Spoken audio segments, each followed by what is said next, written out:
What is going on, everybody? I hope you are doing well whenever you're watching this. Welcome to my channel, The Stone Mandalorian. I am the stoned motherfucking Mando. You can call me Cody, whichever you prefer. And today I'm doing a quick little overview of this die I recently made. It's not totally done, but I still need to put some black paint on the side of here just to kind of clean it up right down here. But other than that, there's some things that could definitely be better about it that I would do differently next time, like maybe some more pops of color. But for the most part, for my first one like this, I'm pretty pleased with how it came out. So I'm just going to give y'all a little quick look. See, turn my light up real quick. So this wall right here is actually, so the whole thing is styrofoam. This thin styrofoam you get right here. And I didn't like how flat it was. It was not really textured enough to me. So I took some toilet paper and like basically some paper mache, and I just crumbled it up with some glue and gray paint, and kind of basically just kind of staccato to this. I believe that's the saying, like kind of like Mexican buildings where they put that, like it's almost like a plaster or something. But it turned out really good. I like the way it looks. I did end up putting a dark wash on just to kind of give it some shadowy effect. And then this stuff here is something that my mom actually gave to me. It's very cool. It's got a very cool viney appearance, very natural looking, and it just works for this. This can be used for any scale, of course. So 1/12th, 1/18th, 1/32nd, whatever scale you'd like to. But just starting off here, these are just some random, not even aquarium plants, but just some random foliage that I got from Michael's running errands with my wife. And here's what it looked like when we bought it. And then I just kind of clipped it up and separated it just to kind of make more of it. And then I had a red wash, and I kind of had some red paint. I watered it down just to kind of give it some pops of color. You know, probably would have liked to throw some yellow a little bit somewhere in here. And then on this one, I did a little kind of like light wash of orange. I did a little bit thicker with the orange because I wanted the orange to pop a little bit more. But I like the way that turned out. And then these right here, you can see I kind of chiseled these up on the side, and it was a little flat on top. I don't know if you can really tell, but a little too flat to my liking. Doesn't look natural enough, so kind of just draped it up with some more of this foliage. I didn't glue this down yet, but I will probably end up gluing that down. Just a good way to hide as well, like the little wires when you plug it in. You can even drop a little bit of glue on it, like I did here. Just lightly put some glue down on the styrofoam, push it down, then just kind of lightly drop some water down some glue, some clear Elmer's glue, and then you can just lightly let it kind of drip in certain places, and that seems to hold it down pretty well. But I really do like the way this turned out. This stuff here is some moss that my wife had left over from making one of her terrariums, and this wood piece right here, this is just something that I picked up at a local hobby store, or not a hobby store. I'm sorry, a local plant store. So it was like $3. Yeah, I probably could have found this in the yard or something, or in the woods, but where I'm at in the neighborhood now, there's not many trees. I don't live in the country anymore, but moving on to this is some kind of aquarium plant. My mom gave me a bunch of random shit to use. She says I could probably use it for a dio, so I'll use some of it.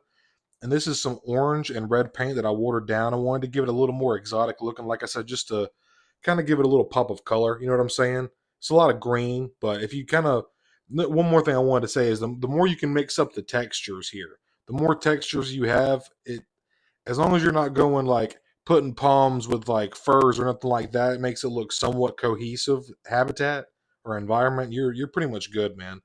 But another thing that um this foliage for, also another thing that I did was I mixed some brown glue. You can kind of see in here underneath.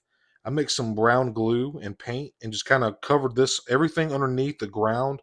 I covered in a brown paint. You can see if you look between there, and the whole thing is like that.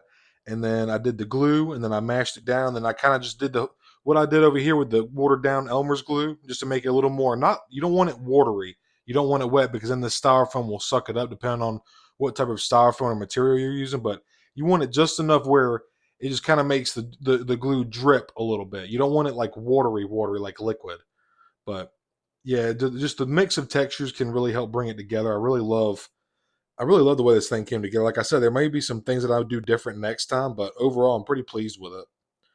And then getting on here to the stream, which is I'm kind of proud of. It didn't turn out exactly like I wanted to, but and this probably would have been better with like some kind of epoxy or something. But this is literally just clear Elmer's glue. And so when I was drying this, it does give a like nice wet damp appearance, like a dry little creek running through. And then I just kind of scattered the rocks and some. Again, this is all stuff that my wife had left over from a terrarium she was building for her mom and for our plants, or one of her cacti. And I just kind of sprinkled the pebbles in there, put some bigger rocks in there where I thought they would look somewhat natural and not purposely placed. That's the thing about nature, is nothing's perfect, but everything's where it's supposed to be. But yeah, overall, man, I'm really pleased with how it came out. And this is the thing: you can put GI Joes on this, you can put dinosaurs, you can put Star Wars Black Series, you can put whatever you want on this, man. That's the cool thing about making dios. If you're getting to a point where you're wanting to save some money, and maybe like obviously it costs to buy these materials, of course, paint, styrofoam, all that good stuff. Um, that being said, if you're trying to save a little bit of money, the materials can not be. You can get more materials and get more out of it. Like I'm the first batch of materials that I got. I've made two pretty decent sized dials. My other one is right down here. It's my Geonosis diorama, and I made this for my AT-AT Micro Galaxy, and I really like the way that turned out. Shout out to my boy Hyperdrive Collections, who got me into building dioramas. Takes collecting to a whole nother level. But that's kind of what I was just going back to say is like, if you're finding yourself in a stuck point where like nothing's appealing to you and you're not wanting to buy anything, but you want to like enhance your collection, making dioramas is a great way to just enhance your collection, your display, your figures. It takes it up to a whole nother level, man. I want to give y'all one more look of this creek right here. I'm really proud of this. Like I said, it didn't turn out exactly like I wanted, but for my first time messing around with it, I'm pretty pleased with it, man. I can't lie. It looks really good down on this end. The first time that I made this, I actually had a batch, and I had a little, I had about this much glue in a cup, and I did a drop of blue to it, dude, just to give it a slight haze of blue and just to make it look deeper in certain parts. But when I was drying this, part of the embankment came, I had the fan on a little too high, and part of the embankment basically got blown off. So when I tried to re-glue it, I didn't take my time. So when I had this filled up, you can see almost where the glue was. Trying to get this focused for y'all. You can see where the glue was at one point in time, and it just kind of dissipated. Some might have soaked in to the styrofoam itself, but also as well, like you probably can't see it now, but there was a lot of spillage on like right through here that I had to cover with more moss. But it turned out good. And the good thing about this, man, is just take your time. It's multiple processes. You're not going to do this in 2 days. I mean, you could if you have a bunch of time on your hands and you're really dedicated. You totally could do something like this, but don't overwhelm yourself with it. Have fun with it, and just do it sparingly. If you have a little, even if you have 30 minutes, an hour, go in there into your room or your little workbench and mess around with it. Put some stuff together, and yeah, man, you just gotta watch a couple videos on YouTube. There's some amazing world builders and diorama makers out there. Again, shout out to my boy Hyperdrive. He's pretty much got me inspired into doing this. And here's a couple Black Series figures. Here is Papalu, Wicket, and Ewok Village Princess Leia. And you can just see this is kind of cool. This isn't quite an indoor looking diorama, but it definitely works. Like I said, you can use this for any scale, any line, whatever you want to do. Here's some indoor Rebel troopers looking pretty badass here.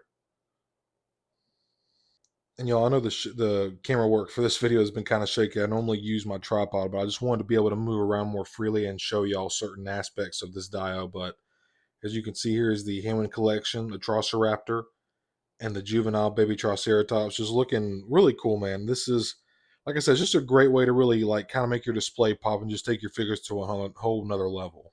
Well, y'all, I'm going to end off the video here with the Lost World Tiger Strap. Tiger Strap. This tiger got that strap, bruh. The Tiger Stripe Lost World Velociraptor.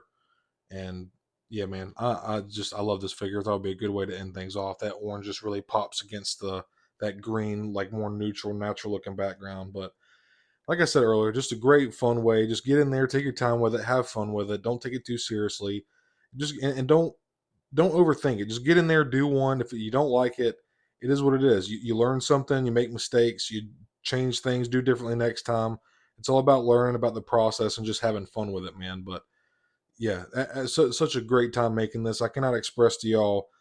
Some people might get frustrated with this, and if you don't have a 3D printer, which can get kind of pricey, obviously when you get one, in the long term of things, the filament's cheap. It's worth it if you print out a bunch of stuff. But overall, a lot of people don't have I don't know how much a 3D printer is, but 500-600 bucks laying around usually to spend on stuff like that. So just being able to do stuff like this with inexpensive materials, stuff that you can get, like all this stuff, this whole thing that I cut up was all one piece, and it was $5. And then my mom gave me this stuff, but this is fucking toilet paper. This is like $6 moss from Michael's, like Elmer's glue, $3 little stick. Like this, you can find this in your yard if you really wanted to. Go to the woods, like you can find stuff there. It's really not hard, man. If I can do this, you can do it.